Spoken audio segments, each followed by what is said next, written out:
Vamos fazer a leitura da palavra de Deus em Jonas, capítulo 1, versículo 1 ao versículo 17. A palavra do Senhor veio a Jonas, filho de Amitai, com esta ordem: vá depressa à grande cidade de Nínive e pregue contra ela, porque a sua maldade subiu até a minha presença. Mas Jonas fugiu da presença do Senhor, dirigindo-se para Tarsis. Desceu à cidade de Jope, onde encontrou um navio que se destinava àquele porto.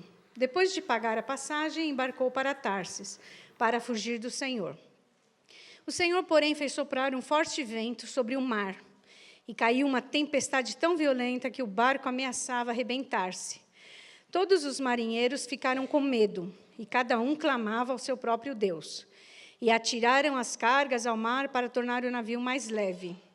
Enquanto isso, Jonas, que tinha descido ao porão e se deitara, dormia profundamente. O capitão dirigiu-se a ele e disse: como você pode ficar aí dormindo? Levante-se e clame ao seu Deus. Talvez ele tenha piedade de nós e não morramos. Então os marinheiros combinaram entre si: vamos lançar sortes para descobrir quem é o responsável por esta desgraça que se abateu sobre nós. Lançaram sortes e a sorte caiu sobre Jonas. Por isso lhe perguntaram: diga-nos, quem é o responsável por esta calamidade? Qual é a sua profissão? De onde você vem?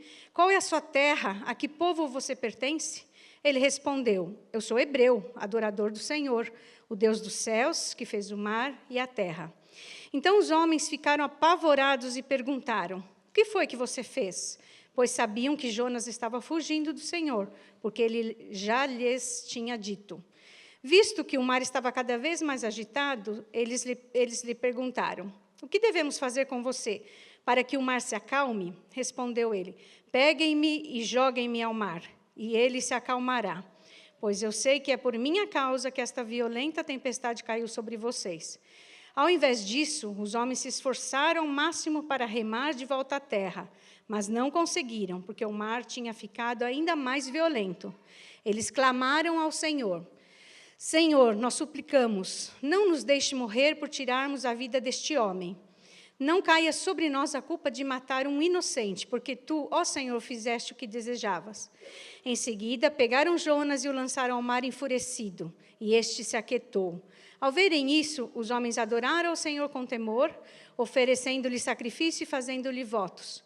O Senhor fez com que um grande peixe engolisse Jonas, e ele ficou dentro do peixe 3 dias e 3 noites. E esta é a palavra do Senhor. Amém. Aqui na Urbana, nesse domingo, nós estamos começando uma nova série. E o título dessa série é Jonas, o profeta urbano. E hoje a gente vai se debruçar sobre o capítulo 1 de Jonas, que é um texto muito conhecido da Escritura. Se você cresceu na igreja, com certeza você ouviu falar alguma historinha de Jonas e o grande peixe. E ao mesmo tempo que essa história ela é extremamente conhecida, ela também é uma história muito pouco apreciada em termos do que ela realmente significa e das lições que ela realmente traz para nós. Então, a gente concentra muito na história do peixe, fala do peixe, o peixe, mas a gente tem bastante dificuldade para entender, de fato, qual que é a real mensagem deste livro tão importante do Antigo Testamento. E a mensagem deste livro tão importante do Antigo Testamento é muito simples. É que Deus ele está profundamente interessado na cidade. Jonas ele é chamado para uma missão urbana. Jonas é um missionário convocado para atuar na cidade. E quando a gente olha para o texto começa para a gente dizendo assim: a palavra do Senhor veio a Jonas, filho de Amitai. E a gente quase não sabe quem é Jonas. A gente tem pouquíssima informação acerca de quem é esse indivíduo. Se você abrir lá no segundo livro dos Reis, no capítulo 14, você vai descobrir que Jonas ele foi um cara que ministrou ali no Reino do Norte durante o período do reinado de um indivíduo chamado Jeroboão II. Jeroboão II foi um cabra bem sem vergonha, um rei bem ruinzinho, andou longe dos caminhos de Deus. andou segundo o seu próprio pai, Jeroboão, o primeiro, que foi o primeiro que rachou a nação por causa de idolatria. E Jonas, ele ministrou ali em Israel naquele tempo. Agora, nós temos algumas informações que são interessantes para a gente traçar o perfil desse indivíduo, porque Jonas, ele não somente era um indivíduo que viveu num tempo muito difícil, do ponto de vista espiritual ali na nação, mas Jonas, ele era um indivíduo que, aparentemente, ele vivia e teve acesso à aristocracia. Se você olhar nesse mesmo texto que eu já citei, lá em 2 Reis, capítulo 14, você vai descobrir que Jonas, ele foi usado de maneira muito forte por Deus. Ele profetizou ali acerca de algumas vitórias que Jeroboão II ia receber da parte de Deus. Ele conquistou alguma certa fama, ele se tornou mais ou menos que um profeta ali no meio da aristocracia, da nobreza, da corte do rei. Tinha acesso ao rei. Era um indivíduo extremamente bem articulado do ponto de vista político e social. Jonas também era um indivíduo que vinha de uma escola profética que muito provavelmente ele foi considerado o grande sucessor do grande Eliseu.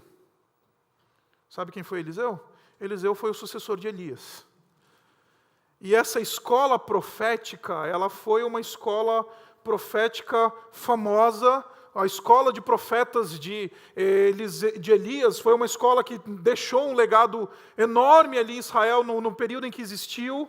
E Jonas era considerado muito provavelmente um dos discípulos de Eliseu e provavelmente é o herdeiro de Eliseu. Se você vir no capítulo 13 de 2 Reis, no 2 Reis, você vai ver lá o milagre póstumo, ou seja, o dia lá que o Eliseu lá ressuscitou, já estava morto, a ossada dele estava lá na tumba, e aí jogaram um cabra morto lá dentro daquela tumba e o cara ressuscitou. Milagre póstumo de Eliseu. Logo em seguida vem o capítulo 14, onde Jonas aparece. Então, por causa disso, a maioria dos comentaristas eles vão falar, olha, tá vendo? O Jonas, ele é considerado o sucessor de Eliseu ali em Israel. Agora, por que eu estou falando tudo isso? Porque normalmente a gente tem a sensação de que Jonas, ele é meio que um Zé Mané, né? É um cara que a gente olha e fala assim, grande coisa, né? Se a gente lê a história, parece que a gente não entende o que está no fundo, no background dessa história, e aí a gente não consegue perceber as coisas que estão aqui. E é interessante entender essas coisas que eu estou falando para você, porque nós temos um indivíduo, então, que é judeu, israelita mesmo, de nome, sobrenome, terceiro nome, é um cara que está lá na aristocracia e de repente Deus aparece para ele e fala assim, é o seguinte, Jonas, vai até Nínive e prega contra ela, a grande cidade de Nínive, porque a sua maldade chegou à minha presença. Literalmente, o texto hebraico dá aquela sensação de que subiu o mau cheiro, o odor chegou até a mim. É isso que Deus está dizendo para Jonas. Agora, para a gente entender isso daqui, a gente precisa fazer, de novo, uma pesquisazinha histórica e descobrir que Nínive era uma cidade extremamente importante, era uma grande cidade. Os historiadores, os arqueólogos, eles vão dizer que a cidade ela tinha ali por entre 550 e 700 mil pessoas ali nos dias de Jonas. Para você ter uma ideia, Santo André tem 700 mil pessoas hoje. Era uma cidade cuja população era, em termos de tamanho, era muito parecida com Santo André. Só que a diferença é que era uma cidade que tinha uma densidade demográfica muito, muito grande. Essa semana eu entrei no Wikipedia para saber qual que era a nossa densidade demográfica aqui em Santo André. Nós temos mais ou menos 4.000 habitantes por quilômetro quadrado. É uma densidade moderada, inclusive, considerada moderada pela ONU. Nínive tinha pelo menos 28 mil pessoas por quilômetro quadrado. Era literalmente uma cidade empacotada. 600 mil pessoas em volta de uma área de mais ou menos uns 12 a 18 quilômetros quadrados. era uma coisa absurda, uma coisa empacotada, uma cidade extremamente densa, fortificada por uma muralha alta e larga. E imagina 600 mil pessoas empacotados dentro de uma muralha. Imagina o que está acontecendo ali. Tudo que podia e que você pode imaginar. A sujeira daquela cidade, a maldade daquela cidade, a violência daquela cidade. 600 mil pessoas, uma em cima da outra, literalmente. Esta é a missão que Deus deu para Jonas. Vai até Nínive e prega contra ela, porque a sua maldade chegou até mim. Agora, Nínive não era só uma cidade grande. Nínive era uma cidade importante em todos os sentidos. Do ponto de vista histórico, se você um dia fizer uma pesquisazinha bíblica, você vai descobrir que Nínive foi fundada por um cara chamado Nimrod. Está lá em Gênesis, no capítulo 10. E aí o Nimrod, ele foi o bisneto de Noé. E o Nimrod, ele era um grande guerreiro, que fundou, inclusive, Nínive em honra a si mesmo. Meio megalomaníaco. E ele, então, fundou Nínive. Então, nos dias de Jonas, a cidade já era uma cidade histórica. Já era uma cidade que já tinha passado séculos e aquela cidade se mantinha de pé. Era uma cidade extremamente importante também do ponto de vista cultural e do ponto de vista econômico. Afinal de contas, 600 mil pessoas vão gerar renda. E é inclusive isso que Deus fala no capítulo 4, abra comigo no versículo 2, ele vai dizer uma coisa muito interessante, desculpa, não no versículo 2, no versículo 11, ele diz assim: contudo, Nínive, que não sabe, que tem mais de 120 mil pessoas, que não sabe nem distinguir a mão direita da esquerda, e além disso, muitos rebanhos. Deus falando sobre Nínive. Naquele período, o produto interno bruto de uma cidade não era medido por moeda corrente, era medido pelo rebanho. Ou seja, uma cidade que tinha muitos rebanhos era uma cidade muito rica. Era uma cidade extremamente importante. O que eu estou querendo dizer para você era uma cidade estratégica. Deus está interessado em ganhar a cidade. Deus está interessado no cidadão urbano. Deus está interessado em que o seu evangelho seja proclamado ali naquele local, na grande cidade. Essa é a missão de Jonas. Agora, Nínive também tem uma outra fama. Fama de ser uma cidade extremamente violenta e sanguinária. A história nos conta que os ninivitas eles eram peritos em algumas artes.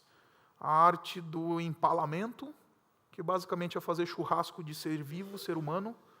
Era uma estaca que era introduzida ali na região anal do indivíduo e saía pela boca. Churrasquinho de gente. Era o que os ninivitas faziam, eram peritos nessa arte. A arte do esfolamento era uma... esfolamento, o que é o esfolamento? É arrancar a pele da pessoa enquanto ela está viva.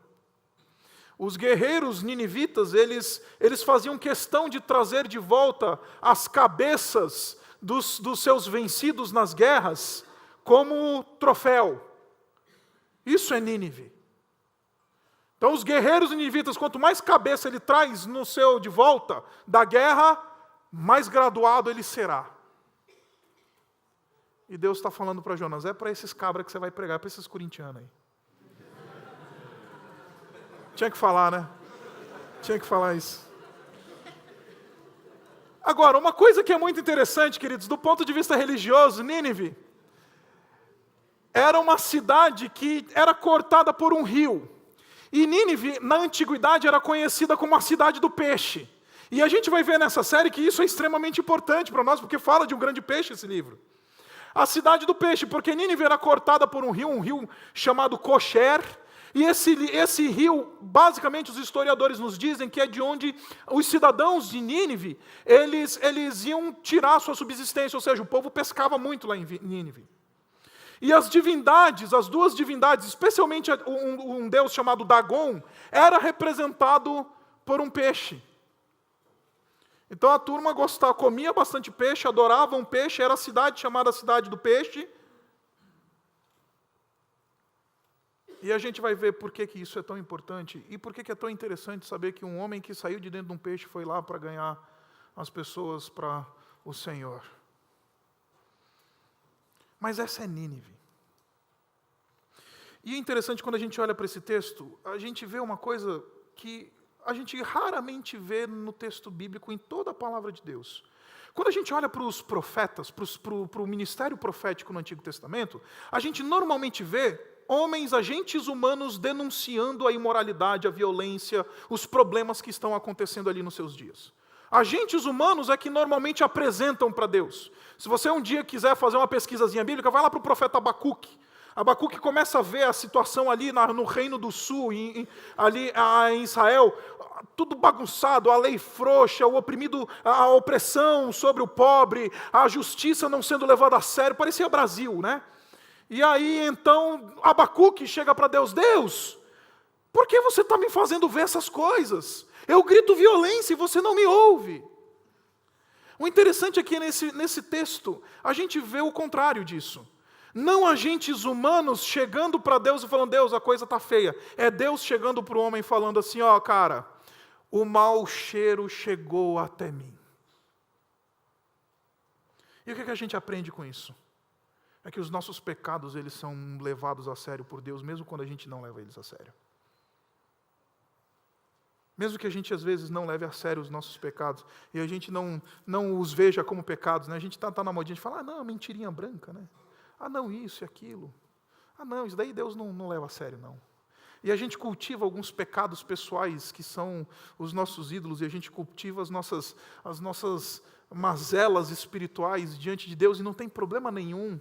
E até meio que nesse mundo de gente que gosta de mediocridade, né, a gente fala, não, eu tenho os meus aqui, eu não sou perfeito.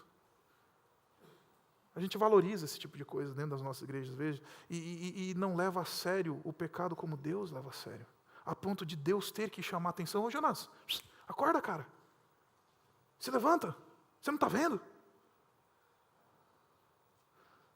Agora, não somente pecados individuais, Deus ele se incomoda com pecados estruturais.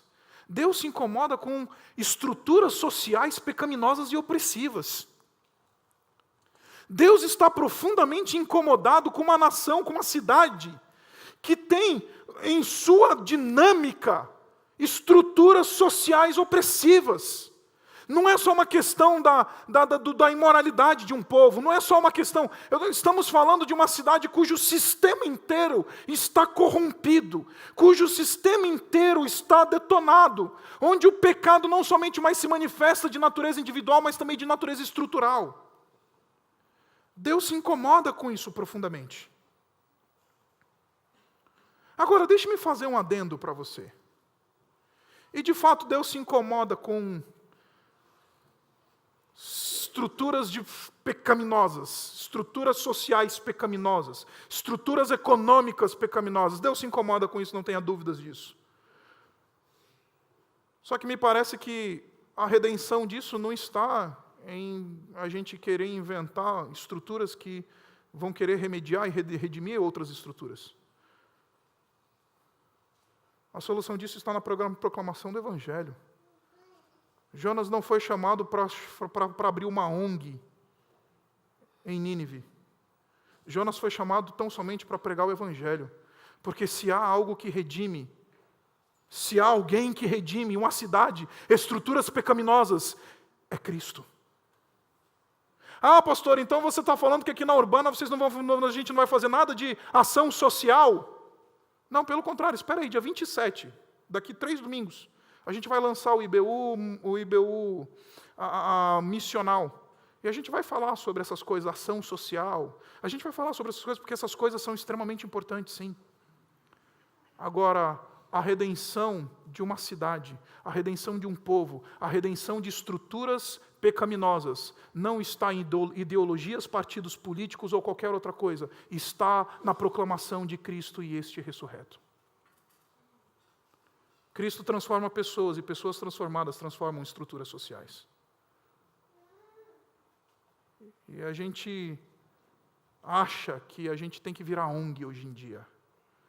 Existe um movimento evangélico hoje que diz que se você não agir socialmente, você não pregou o evangelho. Bobagem. Ensino antibíblico e anticristão. É importante a ação social chegar junto com o evangelho, extremamente importante, mas se tivermos que escolher, nós temos uma mensagem. Jonas foi chamado para pregar e não para abrir uma ONG em Nínive. Jonas foi chamado para proclamar o evangelho e não para fazer sopão em Nínive. Jonas foi chamado para pregar o evangelho e não para arrecadar fundos para o Criança Esperança. E a gente acha que o Criança Esperança vai redimir as crianças do nosso país. A gente acha que o Bolsa Família vai redimir as famílias do nosso país. A gente acha que um programa político vai redimir o nosso país. Um político vai redimir o nosso país. E colocamos a esperança de redenção nesses indivíduos e nesses programas. Quando o Senhor Deus está dizendo, eu estou profundamente incomodado com essas estruturas pecaminosas. Mas o que redime isso? Vai lá, Jonas, e prega, proclama, fala. Eu estou profundamente incomodado com isso. Mas a redenção de todas essas coisas, a redenção das mazelas do nosso país, não estão nem um pouco na bandeira do PSDB ou do PT. A redenção do nosso país está em Cristo. Deixa eu falar com você que é mulher. Está na moda um movimento hoje em dia, movimento feminista. O movimento feminista é uma proposta de redenção. Seja como as feministas querem que você seja, e então você vai ser uma mulher de fato. Você vai ser uma mulher para valer. Se você for conforme o meu movimento feminista diz que você tem que ser. Não, você vai ser uma mulher, vai encontrar o máximo da sua feminilidade, minha irmã. No dia que você for o que Cristo quer que você seja, porque só há um Redentor, Cristo. Deus se incomoda assim, com estruturas pecaminosas, estruturas sociais e econômicas pecaminosas, tanto é que Ele manda Jonas para lá, mas Ele manda para lá com a receita certa de redenção. Proclamação do Evangelho, e não abrir ONG ou dar sopa. Agora, isso é importante? De novo, extremamente importante. A proclamação do Evangelho precisa ser acompanhada por atos de misericórdia, precisa ser acompanhado por proclamação de justiça. Mas se tivermos que escolher, temos que escolher a proclamação, temos que escolher o querigma, temos que escolher a voz que diz, povo de Nínive, arrependam-se. Povo de Nínive, arrependam-se. Agora, essa noite eu vim dizer para você que Jonas ele começa como um profeta decadente. Porque depois que Deus ele chama Jonas, depois que Deus ele chega para Jonas e fala assim, Jonas, vai lá. Jonas não vai. Jonas desobedece. Jonas decide não ir. E aí a pergunta que se levanta é, por que Jonas não quer ir? A resposta é muito simples. Primeiro, ele é um religioso preconceituoso. E é bom ser batista, porque aí a gente pode falar da gente mesmo. E aqui o pessoal da casa, tem bastante visitante hoje, aqui no pessoal da casa a gente fala de um indivíduo que é bem conhecido no meio batista. O famoso batista do bigode grosso. Quem que é o batista do bigode grosso? Eu já falei aqui. O batista do bigode grosso é aquele que fica na porta da igreja, com um terno preto, parece um segurança de balada. Aí ele fica vendo se as pessoas são dignas de entrar na igreja batista ou não. Esse é o batista do bigode grosso. Fica querendo escolher quem é merecedor da graça ou não, quem é que pode chegar a Jesus ou não. É meio que quer ser meio que assessor de Deus, né? Ah, você quer falar com Deus? Peraí, fala comigo primeiro. Vou ver se o seu caso...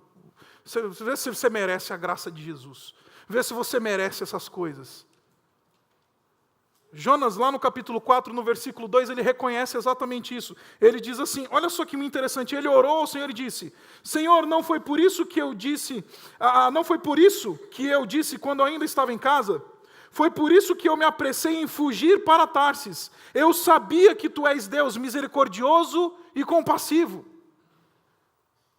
Jonas sabe que Deus é misericordioso e compassivo e não queria que aqueles pecadores malditos, que não são batistas, que não são da nossa cartilha denominacional, eles não merecem a graça de Deus.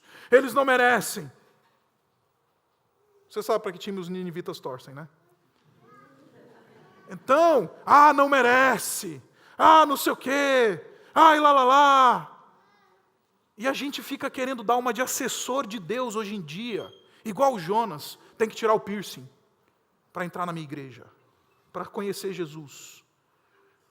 Tem que apagar a tatuagem. Tem que fazer isso, tem que fazer aquilo. Jonas, ele reconhece lá no final do livro, dizendo, eu sabia, por isso que eu não queria ir, por isso que eu quis fugir, porque eu sabia que tu és um Deus misericordioso, e o Senhor não se cansa de derramar graça e misericórdia, porque eu queria que esses cabras se ferrassem mesmo. Agora, Jonas, ele não somente ele é um indivíduo religioso ao extremo, ele é desobediente porque o que está em fama ali é o seu nome e a sua reputação, e a sua própria vida. Ir para Nínive significa colocar sua vida em risco. Jonas não tinha entendido esse negócio de que uma vez que você coloca a sua vida à disposição do Senhor, quer dizer que é bem possível que Deus peça que a gente corra risco. Jonas não tinha entendido esse negócio de vocação para valer. Senhor, eu te sigo até só na medida em que a minha vida não vai ser colocada em risco, eu te sirvo só na medida em que a minha reputação não vai ser colocada em risco. Senhor, eu sou crente só na medida em que o meu nome não ficar queimado lá na empresa. Senhor, eu só te sirvo se eu não sofrer esse ônus aqui e ficar desempregado. Senhor, eu só estou contigo e só vou fazer o que você quer na medida em que eu não tiver nenhum ônus. Jonas não tinha entendido esse negócio nesse momento, de que servir a Deus significava colocar a sua vida em risco e colocar o seu próprio pescoço na história. Eu tinha um amigo meu que ele gostava muito de jogar pôquer. Ele gostava muito de jogar pôquer. E eu não sei se ele chegou a ser um indivíduo viciado no pôquer, mas ele jogava muito pôquer. E aí ele falava assim, Isaac, a gente joga pôquer e tem as fichinhas lá, cada fichinha que eles apostam lá na hora que joga pôquer, as fichinhas que eles apostam quando você joga, quando não tem dinheiro em jogo, é tranquilo, né? Você fala, agora botou 10 centavos na brincadeira, o jogo é outro. A história é outra. O pessoal aqui na Urbana gosta bastante de jogar truco. Tá? A gente foi recentemente para um evento lá, num retiro, e aí a gente passou o dia inteiro jogando truco. O jogo rolando. Até o dia que alguém virou assim e falou, estava na mesa assim, ô pastor, a gente pode apostar alguma coisa aí? Porque o jogo é outro, pastor. Servir a Deus, querido, significa colocar a tua vida na mesa. Assumir o risco. Servir a Deus. Jonas não tinha entendido esse negócio de que para fazer a vontade de Deus, Deus não está muito preocupado com a minha e com a sua reputação. Deus não está muito preocupado com a minha e com a sua vida. Se for para manifestar a sua glória e promover a sua glória, entre a glória dele, a minha vida e a sua vida, o meu bem-estar e o seu bem-estar, ele vai sacrificar o meu bem-estar e o seu bem-estar. Jonas estava morrendo de medo de ir para Nínive, porque ele sabia que os cabras que estavam lá, eles recebiam os visitantes cortando os lábios e as mãos. É assim que ele recebe. Entrou em Nínive, está lá na alfândega, não é na alfândega, no departamento de imigração, com passaporte na mão. O que eles fazem? Ele corta o lábio. De onde é que você vem? É inimigo. Pode cortar o lábio e corta a mão dele. É isso que eles fazem com gente que eu não gosto. Jonas está morrendo de medo. Agora, eu propus para você que o texto está nos dizendo que Jonas é um profeta decadente, não somente por causa dessas coisas, mas porque o próprio texto, ele nos deixa algumas indicações extremamente interessantes. É interessante que Deus vira para Jonas e fala assim, Jonas, versículo 2, vá depressa à grande cidade. Em hebraico, esse vá depressa é, levanta-te e vai. Para cima, a ideia é, sobe. Vai para cima.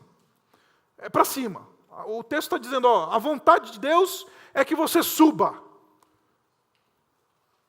Aí Jonas decide fazer exatamente o contrário. Ele desce. Olha comigo no versículo 3. Desceu a cidade de Jope. Desceu. Aí olha só, continua no versículo 3, ele diz assim, depois de pagar a passagem, Jonas tinha grana, tá? Passagem de navio naquela época era igual andar na primeira classe do A380, daqui para Dubai. Tá? Jonas tinha grana, pagou a passagem para fugir, pagou para não fazer o que Deus queria que ele fizesse. Aí o texto nos diz assim, embarcou. Sabe como é que está em hebraico isso? Desceu para dentro do barco. Então ele desce a Jope, desce no barco. Em versículo 5, lá embaixo, enquanto isso, Jonas, que tinha descido ao porão, dormia profundamente. Deus chama, Jonas, é para cima. E Jonas desce ao porão. Domingo que vem a gente vai descobrir que ele desceu para a barriga do peixe. Desceu às profundezas. Jonas é um profeta decadente. O que eu estou querendo dizer para você é muito simples, querido. Muito simples. Não considerar e levar a sério a vontade de Deus significa viver uma vida decadente. Não levar a sério a vontade de Deus significa ser um indivíduo decadente. E note que a decadência aqui não é uma decadência daquela que a gente vira e fala, nossa, que decadente, está na sarjeta. Jonas, de novo, é um profeta da aristocracia. Um indivíduo que tem acesso ao rei, que tem grana para pagar a passagem de primeira classe para o outro lado do mundo. Tarsis é do outro lado do mundo, na Espanha. Quem olha para Jonas, se Jonas entrasse nas nossas igrejas, ele tinha o estereótipo de crente, tinha a cara de crente, o vocabulário de crente, tinha o jeito de crente, cumprimentava os irmãos com a paz do Senhor, só que profundamente decadente, porque essa decadência não é uma decadência física, material, é uma decadência espiritual. Na sua vida pode estar tudo bem, você pode ter grana, pode estar rolando numa boa, pode estar sensacional.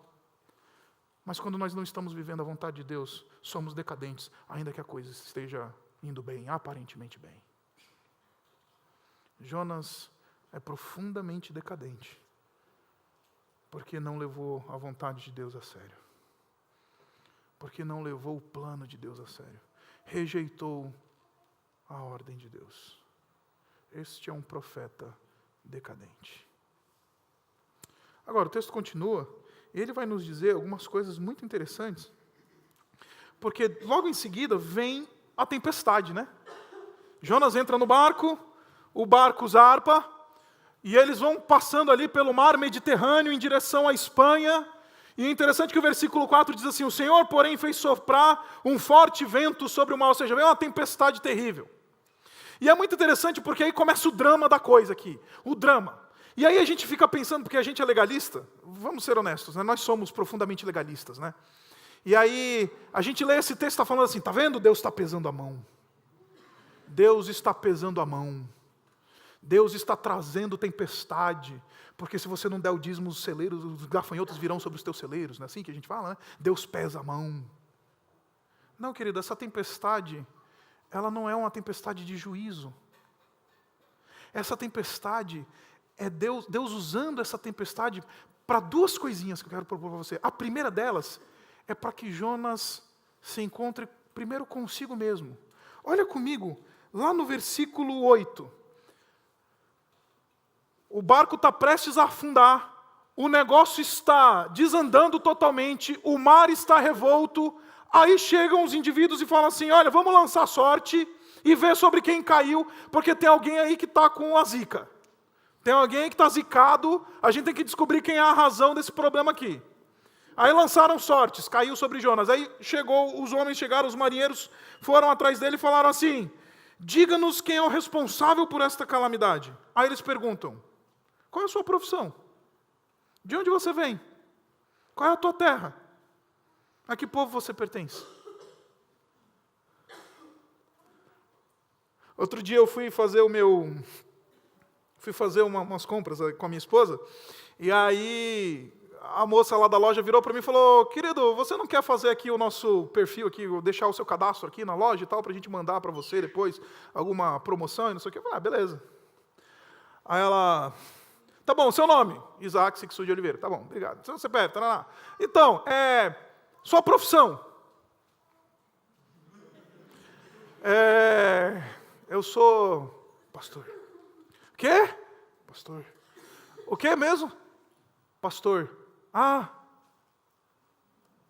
só pastor? Falei, não, eu sou professor também. Ah, tá. Então tá bom.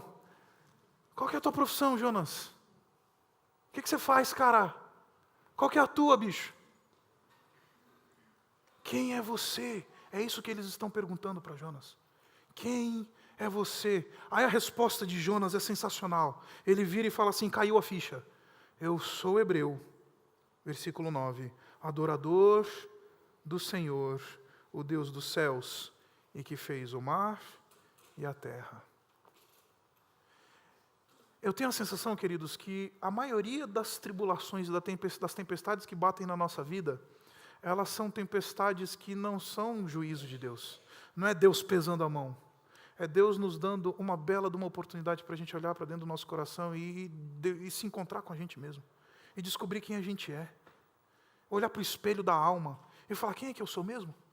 É por isso que às vezes bate umas tribulações na vida, bate uns negócios assim que a gente não consegue explicar.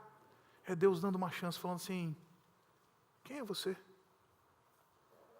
Quem é você? É interessante que em momento nenhum, Jonas se descreve a partir da sua posição. Ah, eu sou amigo do rei. Você sabe com quem você está falando? Conhece esse tipo de gente? Você sabe com quem você está... Ele não faz isso. Porque ali não tem mais espaço para máscara. Ele não diz que ele é profeta. Ele diz, eu sou hebreu. Adorador. Essa é a nossa identidade mais básica. Eu já contei isso aqui. Eu vou repetir. Teve um dia um empresário de uma multinacional de tecnologia aqui de São Paulo quis me encontrar. Com a vida em frangalhos. Passou, me levou lá na empresa dele. Cheguei, entrei lá no escritório dele, comecei a ouvir a história dele. Um homem que tinha construído um império, mas a vida estava destruída. Destruída. Os filhos entregues à imoralidade e às drogas. O casamento de fachada. Membro da igreja. Lembra? Jonas.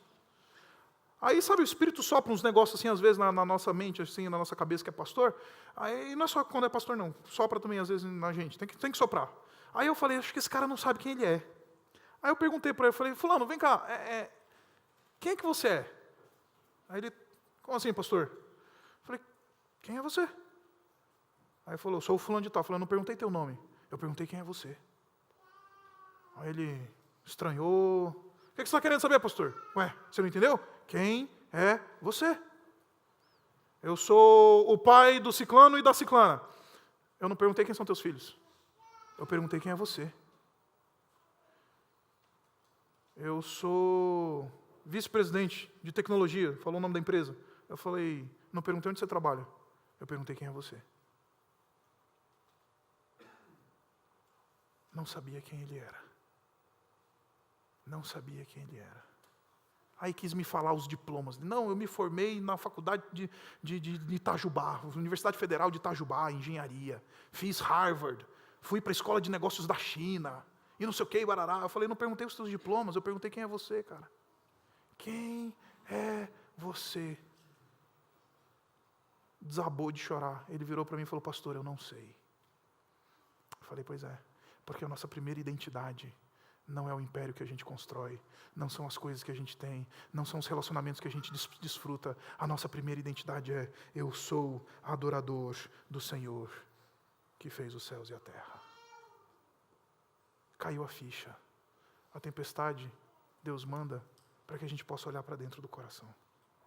Agora, não somente Deus manda a tempestade para que a gente possa olhar para dentro do coração, Deus manda a tempestade para que a gente possa olhar para Deus. E eu gosto muito de um pensamento de um indivíduo chamado C.S. Lewis. E o C.S. Lewis, ele fala uma coisa sensacional. Ele fala que a tempestade, a tribulação, o sofrimento é a auto-humilhação de Deus. Sabe o que é a auto-humilhação de Deus? É Deus se auto-humilhando, ou seja, Ele nos permite ser colocados na posição da vulnerabilidade.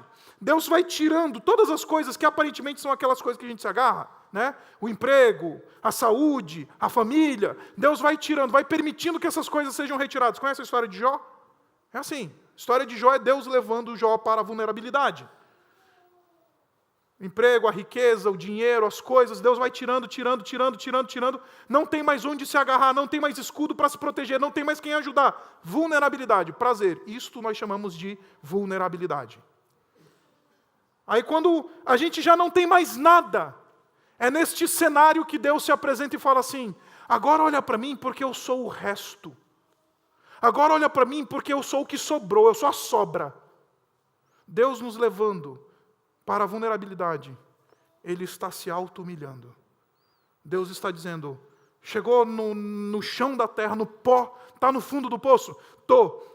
Agora olha para mim, porque eu sou o resto. Agora olha para mim, porque eu sou o que sobrou, cara. Você não tem mais previdência privada. Eu estou com esse negócio da previdência privada, estou falando sobre isso aqui alguns domingos na minha igreja, porque eu ouvi recentemente de uma pessoa, chegou para mim e falou: não, pastor, eu estou bem, eu tenho um PGBL. Nesse mundo louco de Michel Temer, né, ter um PGBL é lucro, né? É razão de segurança. Não, pastor, está tranquilo. E a crise, cara? Não tem crise não, pastor. Por quê? Eu tenho um dinheirinho investido lá no PGBL, no Tesouro Direto. Deus vai tirando. Agora olha para mim, cara, porque eu sou o resto. Jonas chegou no fundo do poço, literalmente na barriga do peixe. O fundo do poço para Jonas é a barriga do peixe. Olha o que o capítulo 2, versículo 1 diz assim: dentro do peixe, Jonas orou ao Senhor. Tempestade não é só juízo. Tempestade é porque Deus quer que a gente olhe para dentro do coração. E tempestade é porque Deus também quer que a gente olhe para Ele. Lá na barriga do peixe, ele se lembrou do Senhor. Agora está na hora de orar. Agora está na hora de buscar quem de fato eu nunca devia ter largado. Agora, ao mesmo tempo que o peixe é um elemento usado por Deus como um elemento de reflexão, é um elemento de livramento. Deus traz o livramento para Jonas por meio do peixe. E aí é onde a gente normalmente pode perder a ideia aqui do texto, porque a gente olha e fala assim: não, Jonas era o cara, está vendo? Deus moveu o céu e a terra, inclusive um peixe para salvar o seu profeta, né? Você tem valor, o Espírito Santo se move em você até com gemidos inexprimíveis, né? Gemidos inexprimíveis. É interessante que o texto de Romanos 8 fala que quem geme não sou eu e você, quem geme é o Espírito, né? A gente ora, estou gemendo. O que é isso? Gemidos inexprimíveis, pastor. Não, mas Romanos 8 está falando que quem geme não sou eu, é o Espírito.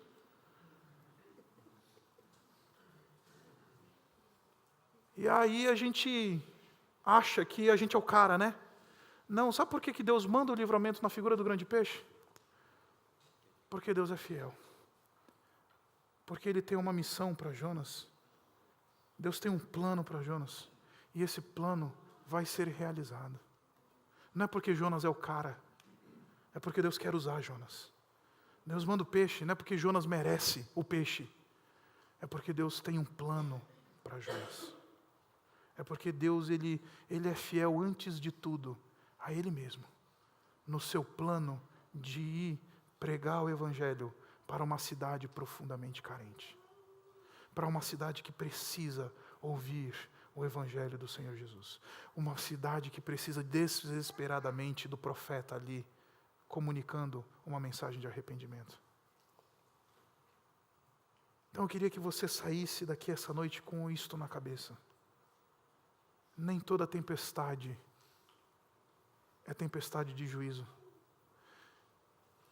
Nem toda boa imagem não quer dizer que estejamos decadentes. E nem todo livramento é porque a gente é o cara. Pelo contrário, de maneira geral, é porque Deus quer nos usar. Abaixe sua cabeça.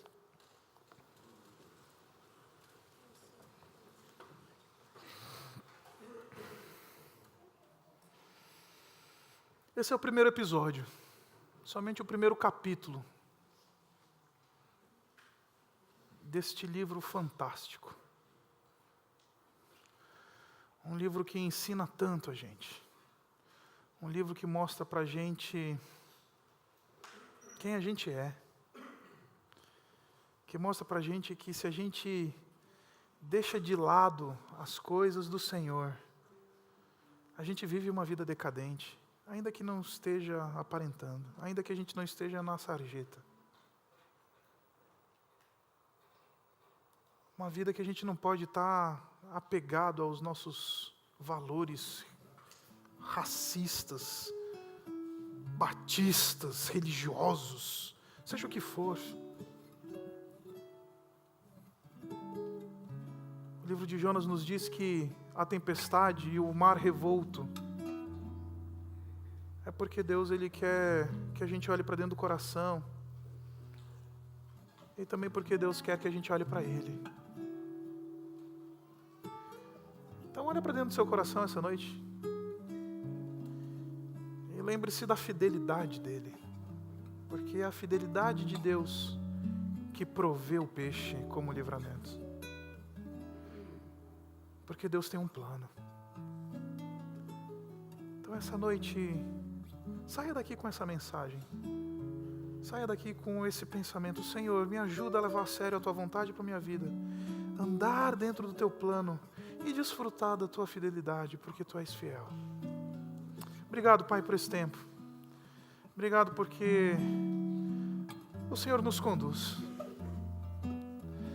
Obrigado porque a gente tem esse lembrete e a gente pode recalibrar as nossas bússolas e recalibrar os nossos valores e reorientar a nossa vida. E obrigado pelo testemunho de Jonas.